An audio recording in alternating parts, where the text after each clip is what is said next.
자, 반갑습니다. 10월 20일 목요일 적풍에 돌아온 증시 풍향입니다. 오늘도 거래하시느라고 너무나 고생들 많으셨고요.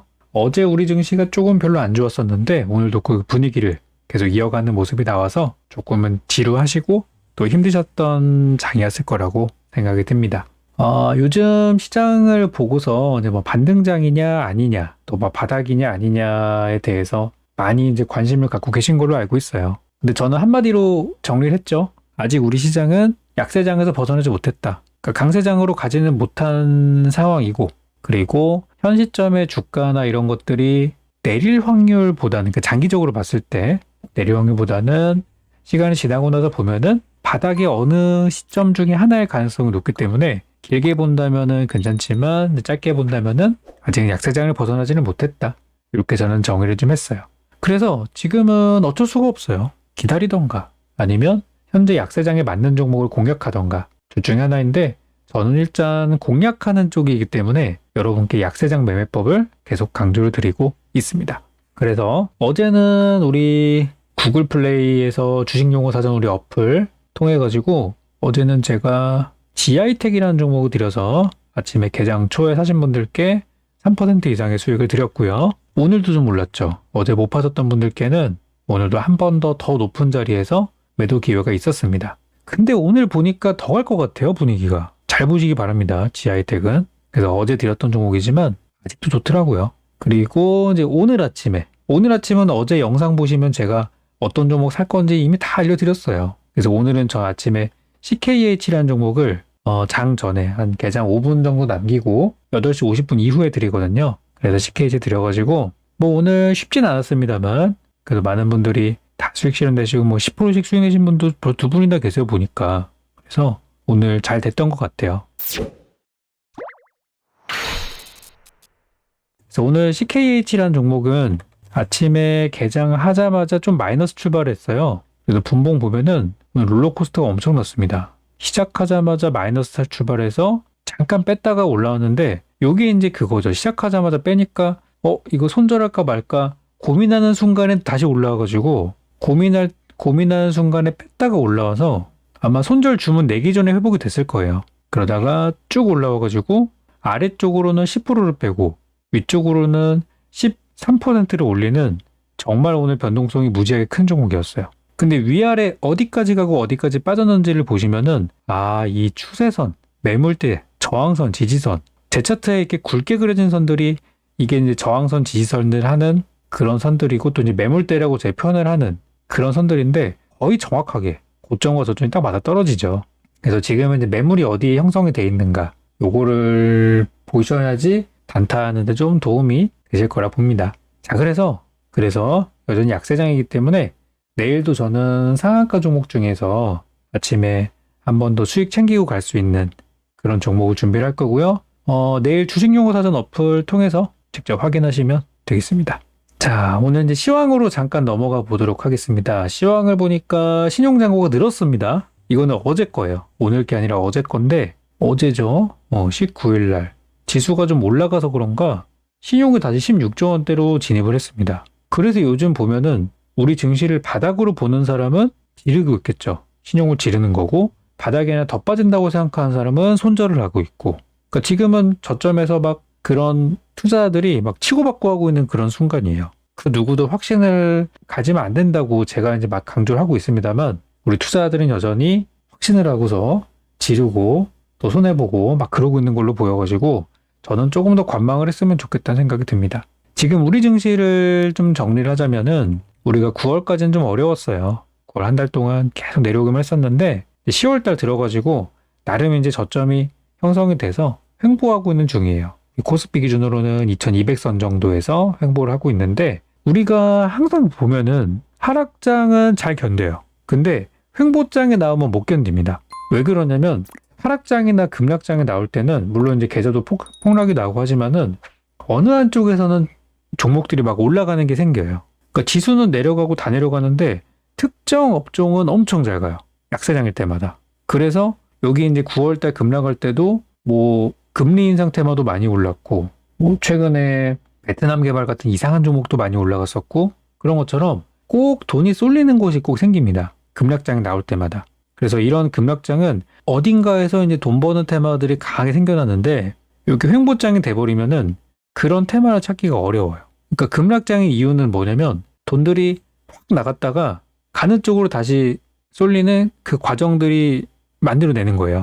일단 돈이 나가는 과정에서 급락을 하고 쏠리는 쪽으로 쏠리는데 가는 종목은 적고 빠지는 종목이 많으니까 이렇게 되는 거거든요. 그러니까 지금은 9월 말 대비해서 빠지는 종목들은 그렇게 많지는 않고 제자리에서 그냥 왔다 갔다만 하고 있어요.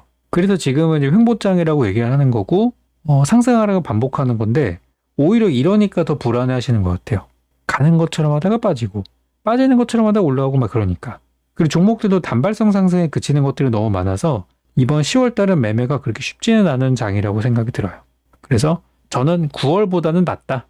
9월보다는 좋다. 이렇게 생각을 하고 있고 지금은 뭐 어쩔 수 없죠. 우리가 시장에 맞추는 수밖에. 그래서 저는 약세장 매매법 강조를 좀 드릴 거고요. 이 시기만 좀 지나면 또 한동안 좋은 장이 올 텐데 아직 증시가 완전히 바닥을 섰다고 할 수는 없어요. 그래서 저는 조금 더 지켜보고 그 상승장에 대한 언급을 좀 드리려고 합니다.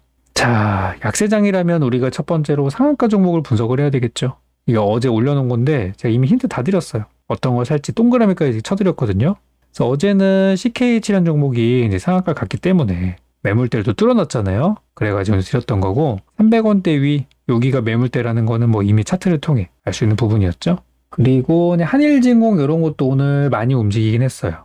이것도 아침에 샀으면은 뭐 수익을 많이 냈을 거라 생각은 드는데 저는 오늘 저기 CKH 하느라고 요건 하지는 못했습니다. 근데 동전주여서 좀 하기 좀 그렇더라고요. 솔직히 동전주라 가지고 오늘 넥스트아이도 상승 출발한 거 잡았으면은 수익 낼 수 있었는데 잘 보세요. 정확하게 이 회색선을 못 넘어가죠. 여기다 매물대예요. 매물대. 다 매물대에서 부딪혀가지고 오늘 넥스트아이도 이 매물대를 못 넘었고 한일진공도 갔다가 이제 이 빨간색 선, 요 두 번째 매물대를 못 들었고 CKH도 매물대 못 들었어요. 그러니까 지금 우리 올라가는 종목들은 이런 매물 저항선을 쉽게 못 돌파하는 장세에 있어요. 인성정보. 얘는 오늘 하락 출발했기 때문에 상승 출발했지만 좀 밀렸기 때문에 오늘 갈 타임은 아니었지만 저는 내일 정도는 한번 그래도 뛰지 않을까 생각을 하고 있고요. 플랜티넷. 이것도 아침에 들어갔으면 수익이 났겠죠. 그래서 오늘은 하나같이 다 시가총액이 굉장히 작거나 동전 주거나 하는 종목들만 많이 올랐어요.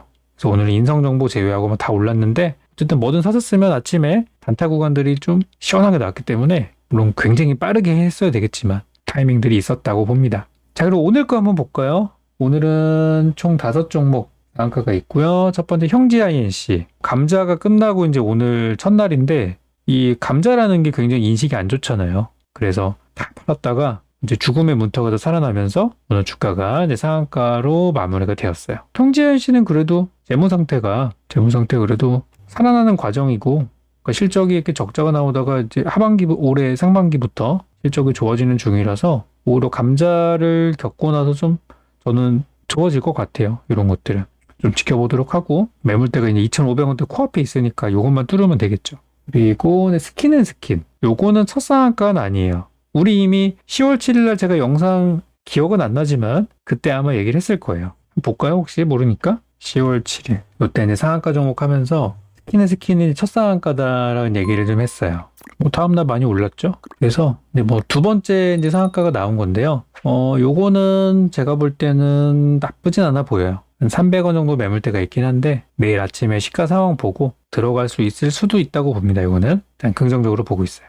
그리고 오늘 G2파워 오늘 이제 원전으로 해가지고 오랜만에 올라온 종목이었고요. 나쁘진 않습니다. 매물대를 조금 코앞에까지 갖다 놓고 끝나가지고 요거 내일 하락 출발하면 안 돼요. 이런 거는 무조건 상승 출발하는 상황이 돼야 들어갈 수 있습니다.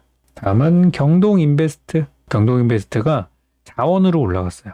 티타늄 철광 관련해서 태백 삼척에 엄청난 게 묻혀 있는데 그거를 이제 채굴 할 수 있는 그 조광권을 가지고 있다 그래가지고 그것 때문에 이제 원자재로 올랐습니다. 우리나라 요즘 원자재 없잖아요, 우리는. 그래서 요즘 안 그래도 배터리 소재나 이쪽이 굉장히 귀하다 보니까 올라온 것 같아요. 근데 요거는 시총도 작고 일단 중요한 건 시총이 되게 작다는 거예요. 680억짜리 소기업이기 때문에 이런 거는 테마주로 한번 해볼 수 있죠. 매물대 다 뚫어놨고 내일 아침에 한 36,000원 정도까지 약간 밀렸다 갈 수도 있다고 보는데요. 일단은 좋게 생각하고 있어요. 다음은 이스타코. 이것도 되게 오랜만에 올라오는 종목인데요. 바닥에서 직접적인 호재는 없었는데 대선 이슈로 예전에 이재명 아저씨 테마로 갔던 적이 있었던 종목입니다. 요즘에 이제 이재명 아저씨 테마가 좀 올라오더라고요. 뭐 아까는 한동훈 아저씨 테마도 올라오고 막 그랬었는데 정치인 관련주들이 요즘에 또 슬슬 움직이는 거 보니까 아직 총선이 좀 멀었는데 이제 총선 앞두고 서로 이제 자기 당 쪽으로 사람들 데려오고 하는 과정에서 좀 정치적인 이슈가 부각이 된 것 같아요. 근데 이런 게 간다는 거는 무슨 뜻이냐면 진짜 할 게 없다는 거예요. 우리 시장에 살 게 너무 없으니까 옛날 종목들이 가는 겁니다. 자, 그래서 일단 오늘 상한가 정도 이렇게 나왔는데 요즘 트렌드가 매물대를 잘 돌파 못한다는 게 트렌드이기 때문에 이스타코는 여기 한 1350원? 그쯤이 매물대입니다. 그래서 매물대 근처에 있을 때는 조심하시고 좀 여유가 있을 때 매매한다면은 뭐 내일도 아마 5개 중에서 제가 뭘 선택할지는 내일 어플 통해서 확인할 수 있으실 텐데 분명 여기 중에 하나를 저는 들어갈 거예요. 내일도 장 시작하면서 우리 수익 내고 시작합시다. 이제 그런 것들 약세장에 적합한 종목들을 제외하고 이제 오늘 장에 있었던 이슈를 본다고 하면은 2차전지 배터리를 또 빼놓을 수가 없습니다. IRA가 진짜 이 엄청난 파장을 일으키고 있어요. 특히 배터리랑 이 자동차 쪽이 우리나라의 주력 수출 산업이다 보니까 더 민감한 것 같아요. 반도체는 아예 기대도 안 하고 있죠. 반도체는 이미 인식이 너무 안 좋아서 반도체는 뭐 좋든 나쁜 관심도 없어요. 근데 배터리는 그래도 아직 핫한 업종이고 매출도 수출도 되고 있는 산업이어서 그런가 상당히 예민한 부분이 있죠. 그래서 아까 적어드렸다시피 테마가 요즘에는 단발성으로 끝나버리는데 배터리 2차 전지는 조금 더 저는 길게 봐도 될 것 같아요. 그래서 오늘은 제가 지난번 여기 화요일 날이었죠. 10월 18일 화요일 날에 이데일리 TV 출연했을 때 그때 이제 방송 추천제로 드렸던 원익 P&E가 오늘 급등을 좀 했는데요. 배터리 관련주, 뭐 폐배터리를 비롯해서 배터리나 배터리 소재 장비 이런 것들은 바닥에서 이렇게 강하게 올라오는 종목들은 조금 더 끌고 가보시기 바랍니다. 이게 한 방에 끝날 테마 같진 않아요. 그래서 IRA가 계속 이슈가 지속이 되고 있다 합니다. 다음으로는 히토류 관련주, 오늘 정혜원 방송 추천주였던 세노텍이 이날 우리 화요일 날에도 단타에서 수익 냈던 건데 오늘 한 번 더 들어갔어요. 그래서 히토류를 매매를 했는데요. 요즘 아까 경동인베스트도 자원주로 올라갔잖아요. 이 히토류라는 게 진짜 이게 요즘에는 부르는 게 값이에요. 우리가 IRA법을 얘기하면서 이 IRA의 목적이 중국을 견제하기 위함이라 그랬어요. 중국이랑 친하게 지내지 말고 거래도 하지 마. 이거거든요. 그러다 보니까 중국이 지금 무기화할 수 있는 게 히토류이고 그 관련한 종목들이 이제 많이 움직였었죠. 그래서 오늘은 동국 RNS 예전에 공개방송 중에서 수익 한번 드렸었던 동국 RNS가 이제 하락장에서 시세가 좀 나왔고 유니온 머티리얼도 오늘 장중에 조금 시세가 났어요. 그리고 이제 세노텍까지 움직였는데 다들 보면은 막 엄청 올라간 건 아닙니다. 그래서 아직 이 이슈는 좀 더 지속이 될 거라고 보고요. IRA랑 약간 연관성이 있는 테마로 보시면 될 것 같아요. IRA가 단순히 자동차 배터리에만 해당되는 이슈는 아니에요. 요거 자세히 뜯어보잖아요. 그러면 신재생 에너지 얘기도 많이 나옵니다. 신재생 에너지. 태양광 풍력 이런 거 있죠? 그것도 상당한 재료이고 수소도 있어요. 그래서 지금은 이쪽으로 되고 있는데 다 봐야 하는 테마예요. 그리고 오늘 추가적인 내용이 이제 우크라이나 재건 이슈가 좀 있었습니다. 미국에서도 우크라이나 재건에 대해서 관심을 갖고 있다고 거기에 팀을 꾸렸다라고 하죠. 그래서 종목은 되게 많은데 사실상 움직이는 건 2개밖에 없었어요. 데모, 현대 에버다임, 딱 대장주랑 부대장, 원탑, 투탑만 움직이지 요즘엔 잔챙이들은 잘 데려가지 않더라고요. 예를 들어서 현대건설기기 이런 것도 관련주예요. 물론 오르긴 올랐는데 약하잖아요. 확실한 거는 데모 같은 것들이 확실히 세죠. 그래서 우크라이나 재건 이슈가 좀 나오고 있다. 관련주들 보면 이게 이제 참 재밌는 게 오늘도 러시아가 뭐 우크라이나 일부 지역을 뭐 공격했다는 얘기가 나오는데도 불구하고 그런데도 재건주가 이제 올라가요. 그러니까 이제 시장에서는 어떤 러시아의 그런 행위들도 끝을 향하고 있는 것이 아니냐 그렇게 받아들인 거라고 생각을 하고요. 뭐 이렇게 깊이 들어간다기보다는 그냥 대충 차트로 전날 음봉인데 지지선 지켜줬으니까 한 번 더 가고 저는 이런 식으로 해석하는 게 좋다고 생각하고요. 적당히 차트 보고 매매하는 수준에서 보시고 너무 깊게 들어가지 않는 게 좋다고 생각해요. 다음으로는 이제 태조이방원. 태조이방원이 지난 약세장에서 올 하반기 약세장에서 핫했던 종목들을 모아놓은 거죠. 태양광, 조선, 2차전지, 방산주, 원전 중에서 이제 원전이 이번에 폴란드 원전 수출 이슈로 해서 올라왔어요. 근데 저는 원전 하나만 보실 게 아니라 다른 테마들도 다 저는 봐야 된다고 봐요. 왜 그러냐면 지금 현재 우리 시장을 강하게 이끌고 있는 주도 테마가 없어요. 신 테마가 없어요. 지금은. 잘 생각해보세요. 10월 들어서 뭐 가는 거 있나? 없어요. 뭐 양지사 이런 것만 그냥 미친 듯이 가고 있고요. 얼마 전까지 베트남 개발 많이 갔었고요. 오늘도 베트남 개발 이거 오늘 하한가 출발했는데 장중에 30% 한 40% 가까이 올랐어요. 이 말이 됩니까 이게? 주도 테마가 없는 거예요 시장이. 이런 이상한 것들만 올라가는 거 보면은. 대형주 쪽에 이렇게 잘 가는 거 없죠. 그래서 지금 이제 새로운 테마가 없어요. 그래서 오늘 이제 원전 때문에 이제 원전주가 올랐습니다만 저는 태양광도 다시 봐야 된다고 생각합니다. 그래서 예전에 잘 갔었던 한화솔루션이나 이런 것들 보면은 느낌이 괜찮아요. 물론 한화솔루션보다 좀 더 괜찮은 흐름 찾아보시면 좋을 것 같고, 뭐 신성 ENG 옛날 종목인데 바닥들 잘 이쁘게 만들고 있어요. 개인들을 다 팔고 있고 기관 외국인들이 지금 이런 거 사고 있습니다. 예제로 드리는 거지만 이제 단기 저점까지 와 있는 태양광주들은 잘 봐야 돼요. 이런 거 사놓으면은 아마 다음 달, 다다음 달쯤에 많이 오를 거거든요. 그래서 태양광, 그리고 조선 쪽은 대우조선해양 같은 것도 있고 바닥을 또 슬슬 만들고 있어요. 바퀴 뛸 때 사지 마시고 이럴 때 모아놓으면 좋아요. 이 태조 이방원 테마가 다 보면 기관 외국인들이 지금 사고 있습니다. 그러니까 신성 같은 것도 요건 아니네? 그렇게 수급이 좋더라고요. 그리고 이제 2차 전지 배터리는 이미 부활을 했죠. 2차 전지는 부활을 했어요 벌써. 제가 여기 지속되고 있다고 말씀드렸죠. 2차 전지 살아났어요. 그리고 이제 방산 쪽을 보면은 예전에 뭐 현대로템 요게 좀 주도 종목이었었는데 좀 내리고 있죠. 그치만 여기 3만원대 사던 사람에 비하면 2만원대는 잘 사시는 거예요. 요것도 지금 현재 수급이 기관 외국인들이 사고 있죠. 역시 이제 폴란드 쪽으로 수출이 되고 있습니다. 그래서 방산주 나쁘지 않다 봅니다. 그리고 최근에 방산주가 한화에어로스페이스가 요게 좀 주도였던 종목이죠. 이제 슬금슬금 가고 있어요. 그래서 태조이방원 중에 방산도 일단 저는 긍정적으로 보고 있고요. 마지막으로 이제 원전이 오늘 뭐 우후죽순격으로 많이 올라왔는데 뭐 좀 더 가겠죠. 바닥에서 이제 막 오르는 거니까. 그래서 그 중에 이제 차트가 좀 좋은 거 보시면 좋겠고, 일단 오늘 가장 많이 오른 게 G2파워니까 G2파워 일단 요거 상한가 종목은 저는 좀 중요하게 보거든요. 일단 좀 째려보다가 좋은 타이밍 있으면은 우리 어플 통해서 또 매매 타이밍 잡아드리도록 하겠습니다. 그래서 오늘은 우리 시장이 좀 이렇게 지루한 장이고 돈이 들어오는 것도 뭐 중소형주만 가고 막 이러니까 뭐 재미없는 건 맞아요. 그래서 지금은 현 시장에 맞는 종목을 공략하는 게 저는 최우선이라고 생각하고요. 시장이 빨리 좋아졌으면 좋겠는데 언제까지나 기다릴 수는 없어요. 우리가 시장에 맞춰가는 것도 방법이 될 수 있겠습니다. 오늘 영상은 여기까지고요. 저는 내일 뵙겠습니다.